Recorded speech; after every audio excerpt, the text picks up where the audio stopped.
Prezados alunos da plataforma CI, hoje resolvi gravar um vídeo em resposta a um questionamento que me foi feito, não por um aluno da plataforma, e sim por alguém no YouTube que assistiu a um trecho de aula antiga que eu postei por lá recentemente, na qual se dizia o seguinte: de acordo com Santo Tomás de Aquino, a quantidade é um acidente metafísico da matéria. O que está implicado nesta premissa, nesta formulação, é o seguinte: a matéria, e aqui é a matéria, trata-se da matéria informada, ou seja, daquela que tem forma, e não da matéria-prima, que não tendo nenhuma forma é potência para todas elas. Então, a matéria informada, ou seja, a matéria já com alguma forma é corpo, e todo corpo, por sua própria natureza, é divisível e quantificável. Então, neste sentido, é que o Akinati ressalta que a quantidade é um acidente metafísico da matéria. E nos entes compostos de matéria e forma, pode-se abrir um parêntese para dizer que neles a matéria assinalada por uma determinada quantidade é princípio de individuação. Eles são indivíduos distintos de todos os demais, ou seja, substancialmente distintos de todos os demais, por causa de uma matéria assinalada, por uma determinada matéria assinalada neles. Então, duas cadeiras podem ser iguais, porque têm a mesma forma, são duas justamente porque, pertencendo à mesma forma, são da mesma espécie e, portanto, são numeráveis dentro desta espécie. Lá na frente eu vou destacar que há um tipo de número para os escolásticos, baseados em Boécio, mas também baseados em Pitágoras e nos pitagóricos, esses números numerados em que o 1 não apenas uno, não apenas identifica-se consigo mesmo, mas é o primeiro dentro da sua própria espécie. Podemos dizer que um carneiro, ele é um indivíduo, ele é uno, mas não é único na sua espécie.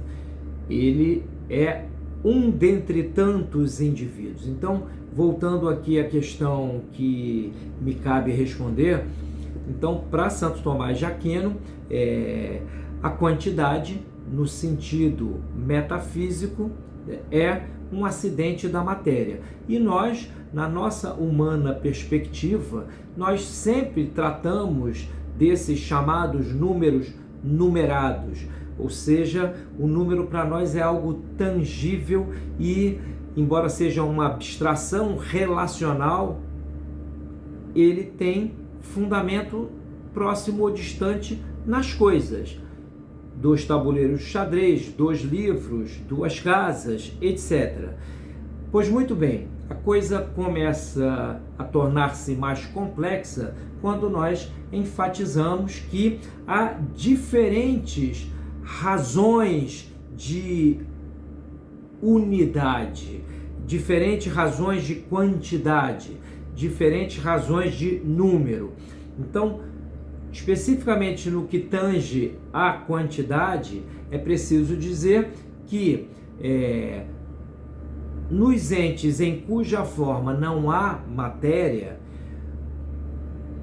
o ou seja, o indivíduo, ele é porém ele é único na sua espécie, já que ele, por não ter os escolhos da matéria, ele atualiza na sua própria individualidade todas as potências da espécie em que se enquadra. Então, ele é o que os matemáticos medievais, baseando-se, de novo, repito, tanto em Boécio como nos gregos, chamavam de número numerante, que é um número distinto do número numerado. No número numerado, o 1 é o princípio da numeração, a unidade é a medida da numeração. No número numerante, não acontece algo similar, porque o 1 é único na espécie e atualiza todas as suas potências. Nenhum de nós pode dizer de si mesmo, eu sou a humanidade. Um anjo, por exemplo, o anjo Gabriel, como ressalta Monsenhor Octávio Derizzi, pode dizer de si, eu sou a própria Gabrielidade. Eu realizo tudo, eu tenho em mim a capacidade de realizar tudo o que abarca as potências da minha espécie. Então, recapitulando, há uma razão de quantidade que se baseia, cuja carne, digamos assim, são esses números, entre aspas, profanos, os números numerados, e é destes que Santo Tomás, a estes que ele se refere quando formula aquela ideia de que a quantidade é um acidente metafísico da matéria. Porém, o Akhenaten, chamado com toda a razão de doutor angélico, ele tratou da unidade nas substâncias separadas da matéria, que são os anjos, e nós encontraremos nas suas obras a clara noção de que nestes casos a razão de quantidade é distinta, já que o 1 é único na espécie. O professor Luiz Astorga, um brasileiro, doutorou-se com uma tese sobre a natureza das substâncias separadas e de que maneira nelas nós podemos dizer que são unas, etc. Doutorou-se na PUC chilena de Santiago do Chile. Vale a pena, a quem queira conhecer esse trabalho, buscá-lo. A EUNSA, editora espanhola, o publicou. Então, nós temos, repito, para que fique bem claro, a quantidade que tem base próxima ou distante na matéria,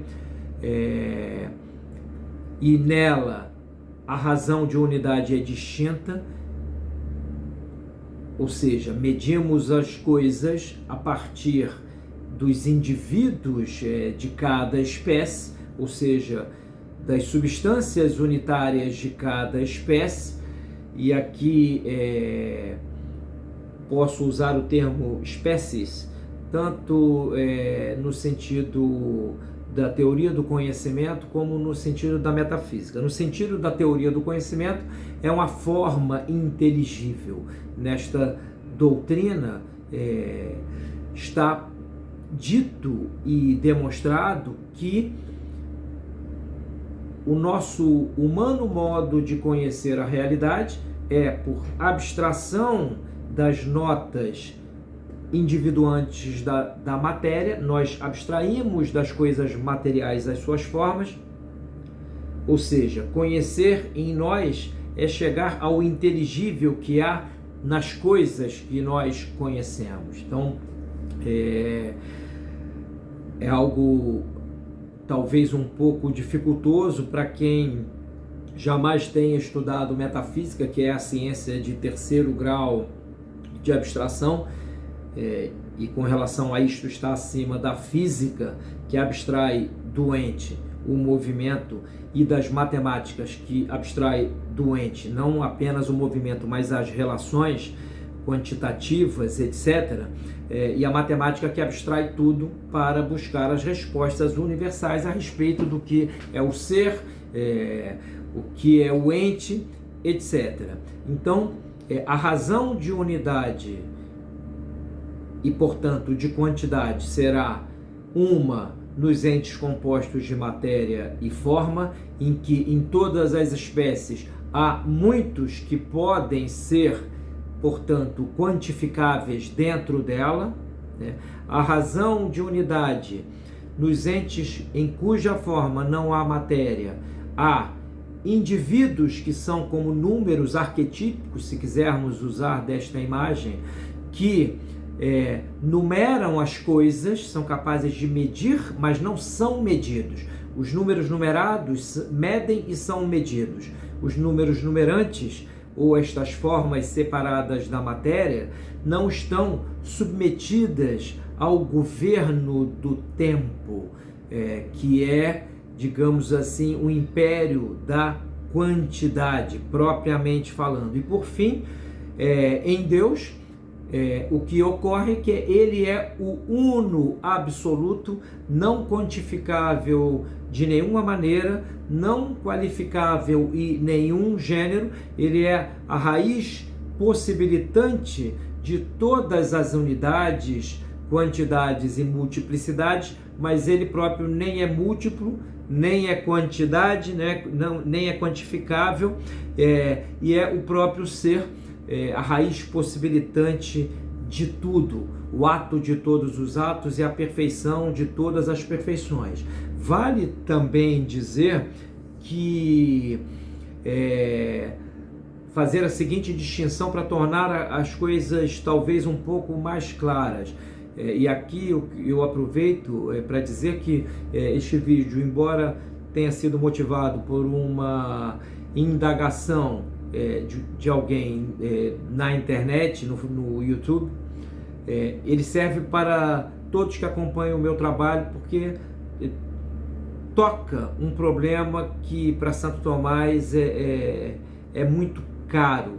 Então nós podemos dizer, depois de todos os delineamentos que fizemos, que há quantidade com relação à dimensão e há quantidade com relação à multiplicidade.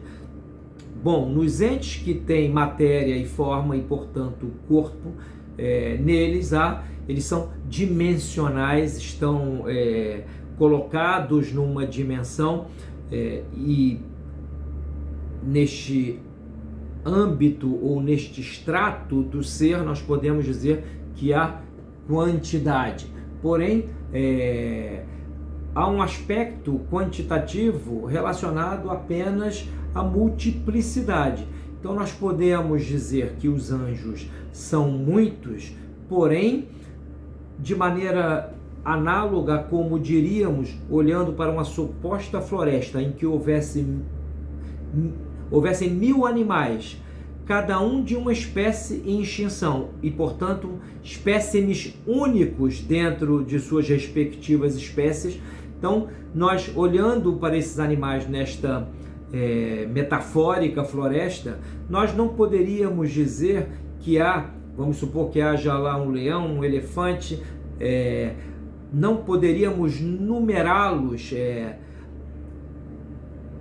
ao modo do número que é o número que os pitagóricos consideravam profanos, porque ali há muitos uns que não podem somar-se sob esta razão. Nós podemos dizer que quanto ao gênero há muitos animais, suponhamos que sejam 200, mas eles não são numeráveis a partir de si mesmos. Então, repito, nos chamados números numerantes, o uno não é o princípio da quantidade, ele é o princípio da especificidade. Não erraria quem dissesse, eu fiz uma formulação aqui em esboço a esta aula, vou ler aqui um trechinho dela para vocês, que é o seguinte: a razão, na perspectiva que é a nossa humana, em que conhecemos as coisas a partir dos nossos sentidos e os sentidos nos dão múltiplas informações, então abstraímos o uno do múltiplo. Então, para nós, o fundamento, digamos assim, da quantidade é a matéria. Então, podemos dizer que a matéria divide-se numericamente, a espécie divide-se, a forma divide-se especificamente, ou seja, há muitos, a matéria aqui, repito, a matéria informada, tá?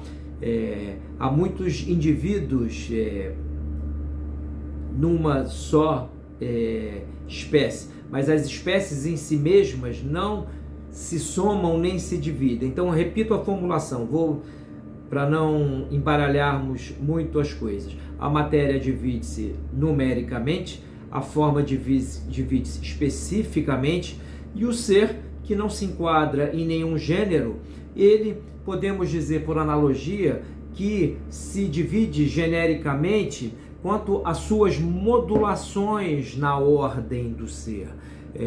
Então, o ser é a raiz possibilitante de tudo o que há. E se pensarmos, por exemplo, na árvore de Porfírio, nós vamos ver lá que o gênero generalíssimo é a substância, né? A partir desse gênero virão os gêneros subalternos, etc. E é famosa, eu peguei aqui até um trechinho de um dos livros que tem a árvore, né? Substância, gênero generalíssimo, né? Então, primeira subdivisão entre corpórea e incorpórea. Depois vem corpo, animado e inanimado. Depois vem corpo animado, sensível ou insensível. Depois vem animal, racional ou irracional. Depois vem animal racional, mortal ou imortal. E homem, que é a espécie especialíssima. A árvore de Porfírio, todo mundo que estuda metafísica e também dialética tem que travar contato com ela.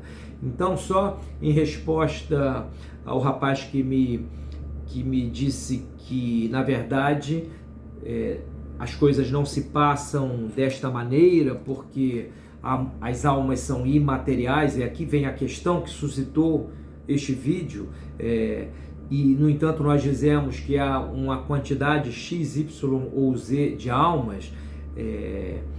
Então, a partir do que foi dito, agora apliquemos ao problema das almas humanas, racionais, que são imateriais e, portanto, incorruptíveis, porque elas não têm em si mesmas esse princípio de corruptibilidade da matéria.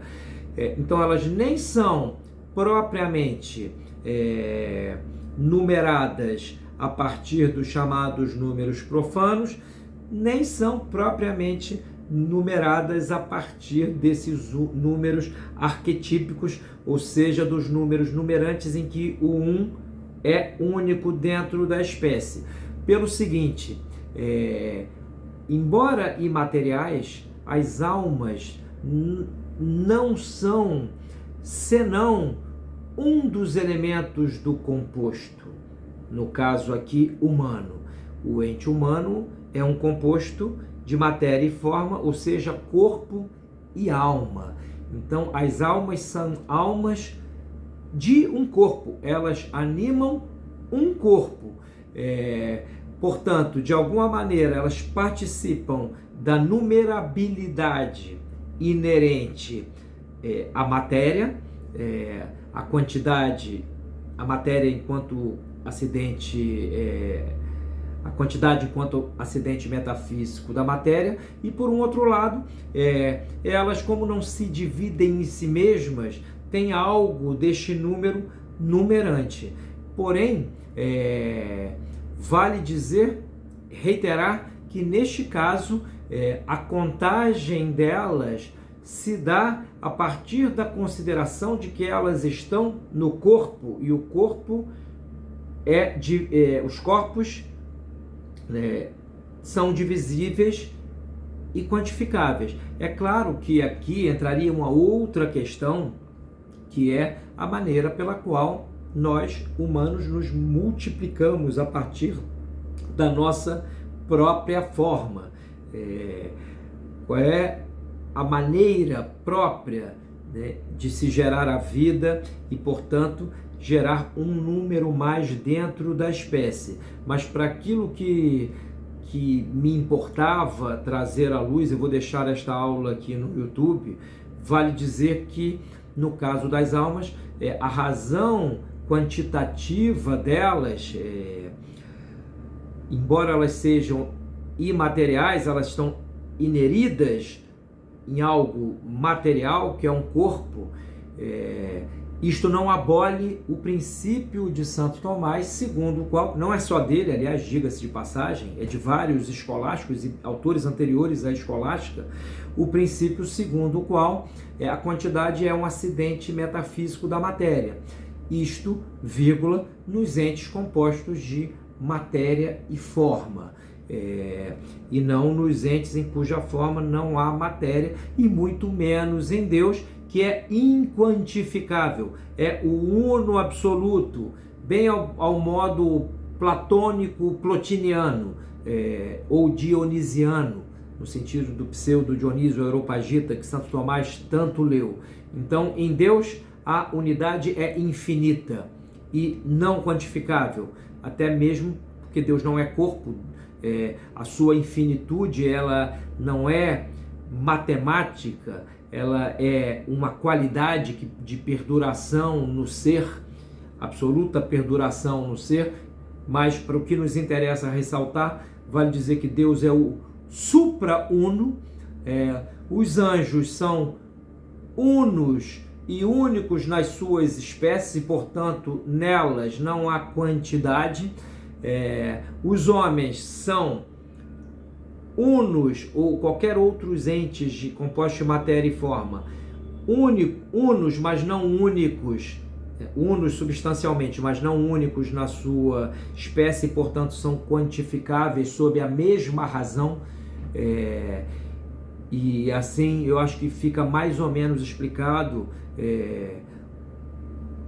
o porquê que Santo Tomás nos aponta para a matéria como um acidente, ou melhor, a quantidade como um acidente da matéria. Mas reitero, nos entes compostos de matéria e forma. Caberia dizer muitas outras coisas, mas o meu propósito aqui era só tentar trazer uma luz para a questão que me foi formulada.